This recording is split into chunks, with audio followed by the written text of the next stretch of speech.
pagi Bapak Ibu Saudari-saudara umat beriman terkasih dalam Tuhan. Salam sehat berlimpah berkat. Selamat berakhir pekan bersama keluarga, sahabat, dan komunitas Anda. Hari ini hari Sabtu tanggal 12 Agustus 2023.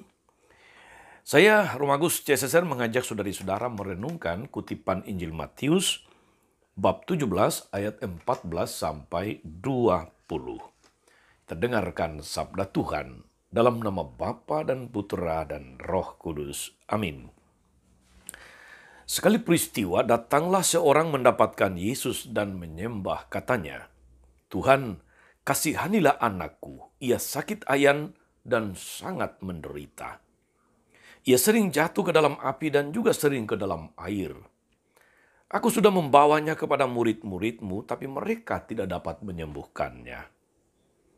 Maka kata Yesus, "Hai kalian angkatan yang tidak percaya dan yang sesat, berapa lama lagi aku harus tinggal di antara kalian? Berapa lama lagi aku harus sabar terhadap kalian? Bawalah anak itu kemari." Dengan keras Yesus menegur roh jahat itu, lalu keluarlah ia daripadanya, dan anak itu sembuh seketika itu juga. Kemudian ketika mereka sendirian, para murid menghampiri Yesus dan bertanya, "Mengapa kami tidak dapat mengusir setan itu?" Yesus menjawab, "Karena kalian kurang percaya. Sebab aku berkata kepadamu, sungguh, sekiranya kalian mempunyai iman sebesar biji sesawi saja, kalian dapat berkata kepada gunung ini, 'Pindahlah dari sini ke sana,' maka gunung ini akan pindah, dan tiada yang mustahil bagimu." Demikianlah sabda Tuhan. Bapak Ibu Saudari-saudara, umat beriman yang terkasih dalam Tuhan kita Yesus Kristus.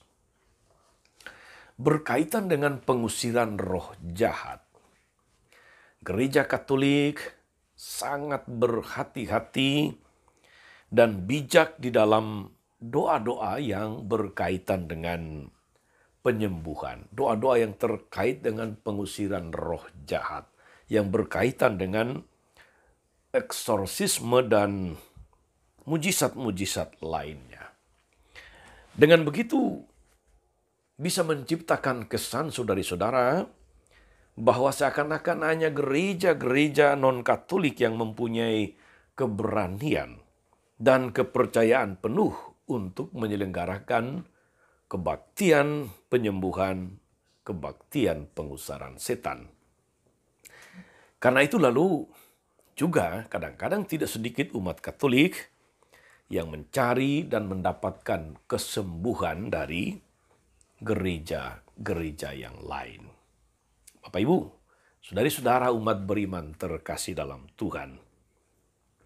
Peristiwa Yesus menyembuhkan seorang anak muda yang kerasukan setan, juga dikatakan sakit ayan tadi dalam Injil, mengungkapkan kepada kita 3 unsur dalam proses terjadinya penyembuhan.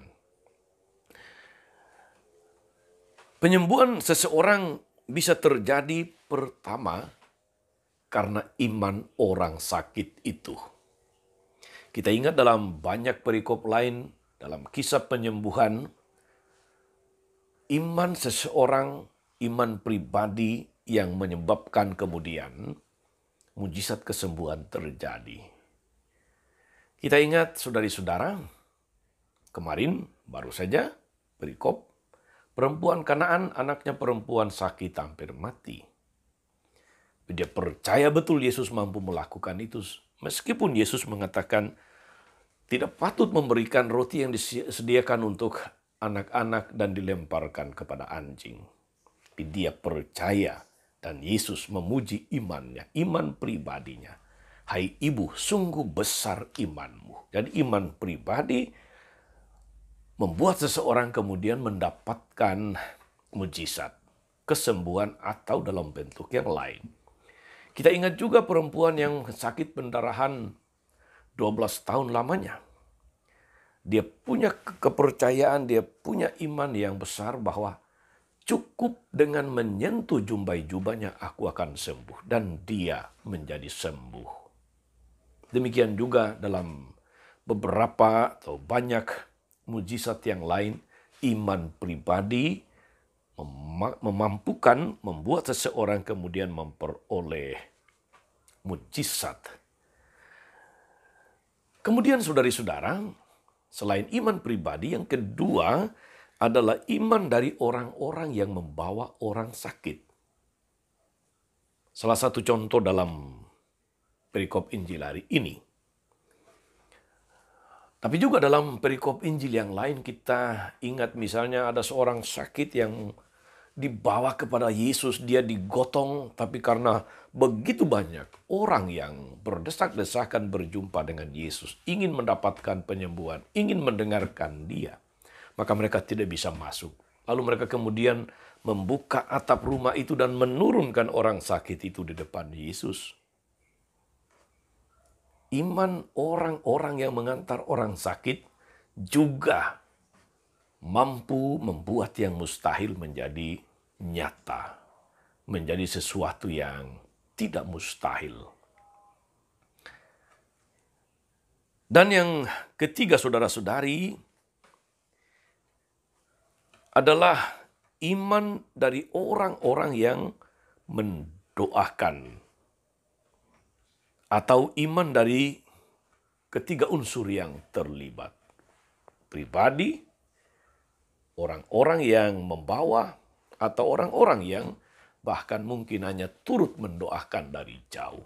Bisa mendatangkan mujizat, bisa mendatangkan kesembuhan bagi seseorang. Karena itulah saudara-saudari yang terkasih, kita terus berusaha untuk saling mendoakan.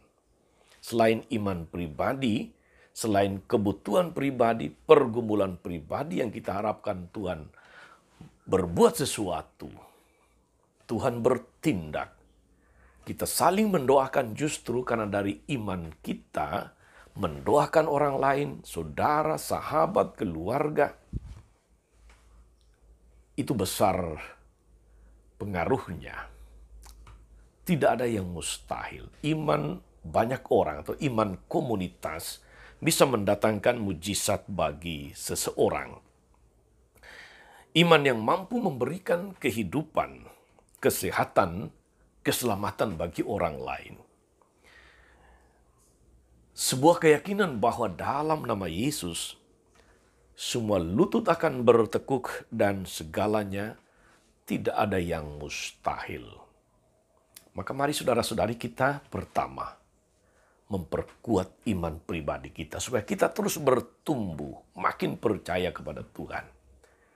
Dalam Injil tadi, orang yang datang kepada Yesus itu curhat bahwa dia sudah membawa anaknya itu kepada murid-murid Yesus, tetapi mereka tidak bisa mengusir roh jahat. Ternyata yang membuat mereka tidak bisa mengusirnya adalah karena mereka kurang percaya.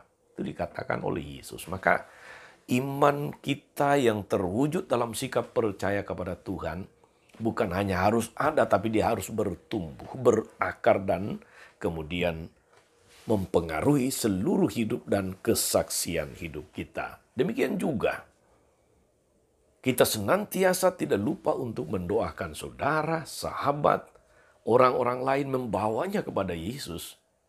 Karena iman kita pun itu diperhitungkan oleh Tuhan Yesus demi kesembuhan, demi pembebasan orang lain. Karena itulah saudara-saudari, saling mendoakan menjadi sungguh sangat perlu dan bermakna.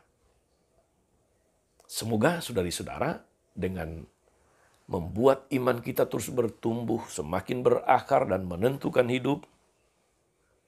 Semoga dengan senantiasa saling mendoakan dalam iman, senantiasa peduli kepada orang lain melalui doa-doa kita, entah kita kenal maupun tidak kita kenal, kita semakin mewujudkan komunitas yang peduli satu sama yang lain. Tidak ada yang mustahil bagi orang yang percaya. Juga tidak ada yang mustahil bagi Tuhan. Tuhan Yesus memberkati kita semua. Amin. Tuhan Yesus Kristus, kami bersyukur atas firman-Mu yang sungguh meneguhkan kami, karena kami memiliki iman. Sebab dengan iman segala sesuatu menjadi mungkin. Tambahkanlah iman kami Tuhan. Semoga dengan bantuan rahmat-Mu kami semakin mawas diri dan rendah hati, dan selalu mengandalkan Engkau dalam seluruh hidup kami. Olah Tuhan dan pengantara kami sepanjang segala masa. Amin. Saudari-saudara sekalian, berkat Allah turun atas saudari-saudara. Atas mereka yang kita doakan atau kita janjikan doa mereka yang sakit dan menderita. Segala rencana, karya, dan pelayanan hari ini Bapa dan Putra dan Roh Kudus. Amin. Tetap sehat dan teruslah menjadi berkat.